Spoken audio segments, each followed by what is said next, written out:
यह कहानी है मीरा नाम की एक मासूम और मेहनती लड़की की, जिसकी किस्मत ने जैसे जन्म लेते ही उसके साथ खेल खेला था। उसकी माँ का देहांत तब हो गया जब वो सिर्फ 2 साल की थी। पिता ने कुछ साल बाद दूसरी शादी की ताकि घर संभल सके, पर उस नई माँ ने मीरा को कभी अपनी बेटी नहीं माना। मीरा बचपन से ही घर के सारे काम करती रही, चूल्हा जलाना, झाड़ू लगाना, बर्तन मांजना और सबसे ज्यादा ताने सुनना। उसकी सौतेली बहन सोनम घर की राजकुमारी थी और मीरा बस एक नौकरानी। सुबह के 4 बजे है। मीरा धीरे धीरे उठते हुए कहती है, हे ऊपर वाले, आज फिर देर हो गई।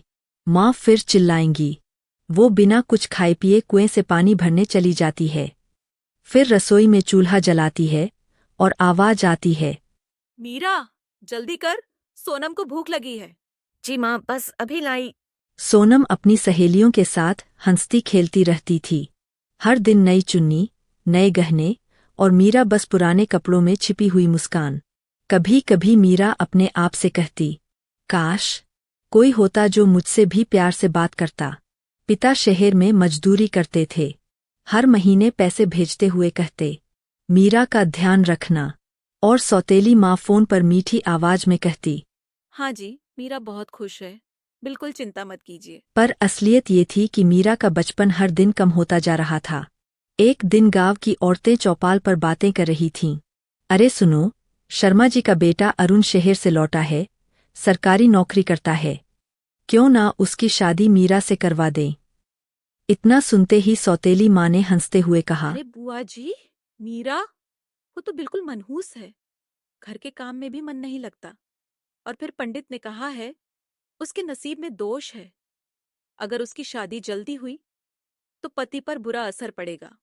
पड़ोसन बुआ ने आंखों में सवाल लिए कहा, पर सुधा, वो तो पूरे घर का काम अकेले करती है। छोड़ो बुआ, मेरी सोनम ही हमारी खुशकिस्मती है। मीरा ये सब अंदर से सुन रही थी। हर शब्द उसके दिल को चीरता चला गया, पर उसने कुछ नहीं कहा, क्योंकि अब दर्द भी उसकी आदत बन चुका था। कुछ महीनों बाद सुधा ने अरुण और उसके माता पिता को घर बुलाया। सोनम तैयार थी, लाल साड़ी, मेकअप और बनावटी मुस्कान के साथ। मीरा रसोई में चाय और पकौड़े बना रही थी। आइए जी, स्वागत है आपका। ये मेरी बेटी सोनम है। अरुण की माँ बोली। बड़ी सुंदर है बेटी, घर की लक्ष्मी लगती है। सुधा ने तुरंत झूठ कहा। आज सोनम ने ही आपके लिए ये पकौड़े बनाए हैं। सब खाने लगे और अरुण बोला, वाह, बहुत स्वादिष्ट है। बता दीजिए कैसे बनाएं? सोनम घबरा गई। वो मैं अरुण की माँ को शक हो गया।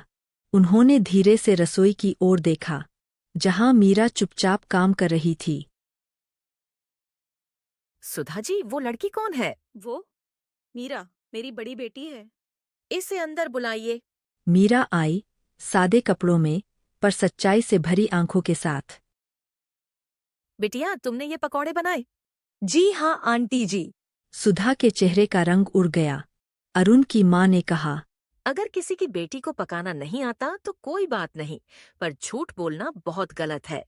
सुधा गुस्से में बोली, देखिए, मीरा मेरी सगी बेटी नहीं है। इसका रिश्ता मैं नहीं तय कर सकती। आपको रिश्ता करना है तो सोनम से कीजिए। घर में सन्नाटा छा गया।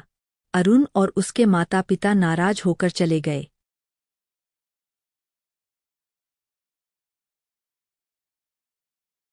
मनहूस कहीं की, तेरे कारण मेरी बेटी का रिश्ता टूट गया। तू चाहती है ना अरुण तुझे पसंद करे? नहीं माँ, मैंने तो कुछ नहीं किया। चुप, अब से तेरी जिंदगी मैं तय करूंगी। अगले दिन ही सुधा ने गांव के एक गरीब लड़के करण से मीरा की जबरन शादी कर दी। करण के पास ना खेत थे, ना पैसा, बस एक टूटी झोपड़ी और बीमार माँ। मीरा ने मुस्कुराकर कहा, कोई बात नहीं, हम मेहनत करेंगे। करण बोला।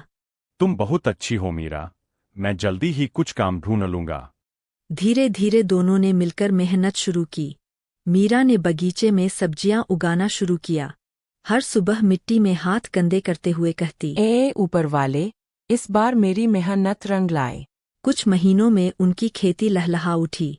गांव के लोग भी कहते, वाह, मीरा तो किस्मत वाली निकली। करण अब रोज बाजार में सब्जियां बेचता। मीरा की सूझबूझ से उन्होंने अपना कर्ज चुकाया, खेत वापस लिया और नया घर बनाया। उनकी जिंदगी अब खुशियों से भर गई थी। उधर सोनम की शादी एक अमीर व्यापारी से हुई थी, पर वक्त ने पलटी मारी। पति का बिजनेस डूब गया, घर बिक गया, पैसा चला गया। सोनम और माँ अब गरीब और बेसहारा थीं। एक दिन सुधा बोली, बेटी, अब हमें सिर्फ मीरा से ही मदद मांगनी पड़ेगी। सोनम बोली। वो हमें कभी माफ नहीं करेगी माँ। दोनों झिझकते हुए मीरा के घर पहुंची। मीरा ने देखा तो तुरंत दौड़कर उन्हें अंदर बुलाया। माँ, सोनम आप आइए ना, घर तो आपका भी है। उनकी आंखें भर आईं।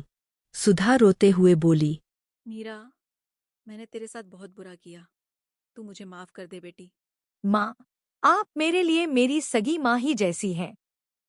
अगर आपने बुरा किया तो वक्त ने सब सिखा दिया। मैं अब कुछ नहीं सोचती, बस सब खुश रहें। मीरा ने सोनम के पति की मदद की, उनका कर्ज उतारा और उनका घर वापस दिलवाया। सुधा बोली, आज समझ आया कि सच्चा इंसान वही है जो नफरत के बदले प्यार दे। मीरा ने कर्मों से सबका दिल जीता। उसने दिखा दिया कि इंसान की असली पहचान उसके कपड़ों या घर से नहीं, बल्कि उसके दिल से होती है, जो दूसरों के लिए भलाई करता है। वक्त उसके लिए राहें खुद बनाता है। मीरा की कहानी हमें सिखाती है कि अच्छे कर्म कभी व्यर्थ नहीं जाते और सच्चा दिल हमेशा जीतता है।